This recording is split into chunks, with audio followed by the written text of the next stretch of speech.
Hello friends, स्वागत आहे तुमचं इंडियन टेस्टमध्ये। आज मी इथं कारल्याची चटणी कशी बनवायची ते दाखवणार आहे। आणि कारल्याला आपण खूप वेगवेगळ्या पद्धतीने बनवतो, पण आज मी इथं दुसऱ्याच पद्धतीने बनवून दाखवणार आहे। एकदम छान आणि टेस्टी लागते। आता मी इथं कारल्याला हळद मीठ लावून घेतलेलं आहे। आता इथं मी सामान घेतलेलं आहे ते पूर्णपणे दाखवते। इथं उडद डाळ घेतली, खोबरं, चिंच आणि कढीपत्ता, शेंगदाणे आणि लसूण। आता बघा, इथं सर्वप्रथम मी हे सगळं व्यवस्थित आपल्याला भाजून घ्यायचंय। आता मी इथं तेल टाकलं 1 चम्मच आणि खूप छान लागते ही चटणी, तुम्ही नक्की ट्राय करा। बघा, आता इथं तेल गरम झालंय, मी खोबरं टाकलं पहिल्यांदा। आता छान असं क्रिस्पी होईपर्यंत मस्त आपल्याला हे भाजून घ्यायचंय।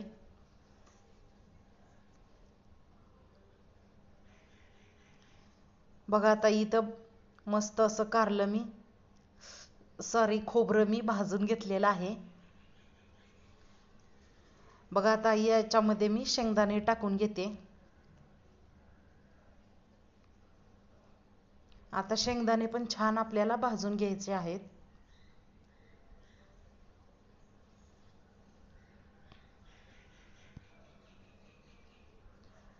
बघा, आता शेंगदाणे पण छान भाजत आलेले आहेत।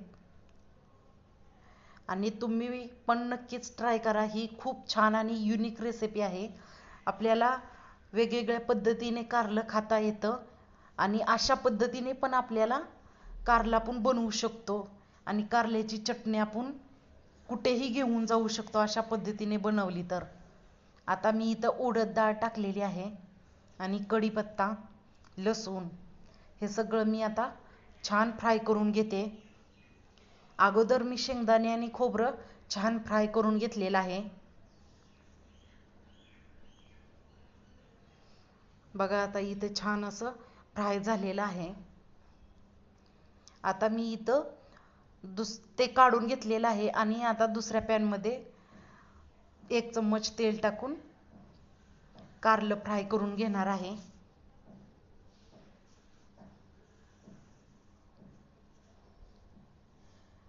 बघा, आता इथं कारलं मी इथं 2-3च घेतलेले आहेत। तुम्ही कमी जास्त करू शकताय आणि सामानही थोडंसं जास्त वाढवू शकताय जर कारले जास्त असतील तर। आता मी इथं फक्त 3च घेतलेले होते। आता याच्यामध्ये व्यवस्थित आपल्याला कारलं फ्राय करून घ्यायचंय। याच्यामध्ये मी फक्त तेलच टाकलंय आणि छान असं क्रिस्पी होईपर्यंत आपल्याला ते फ्राय करून घ्यायचं आहे।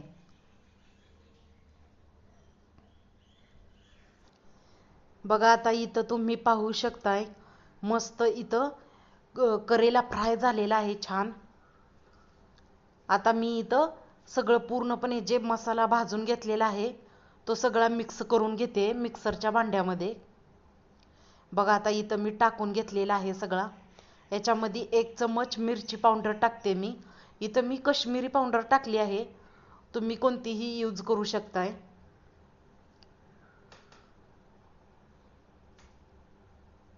आणि इथं 1 चम्मच मीठ टाकलंय।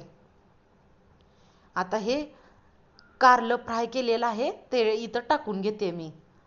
थोडंसं थंड करून घेतलेलं आहे आणि मिक्सरमध्ये बारीक करून घेतलेलं आहे। बघा, आता इथं तुम्ही पाहू शकताय कारल्याची चटणी इथं रेडी आहे। तुम्हीही नक्की ट्राय करा आणि सबस्क्राईब करा व्हिडिओला।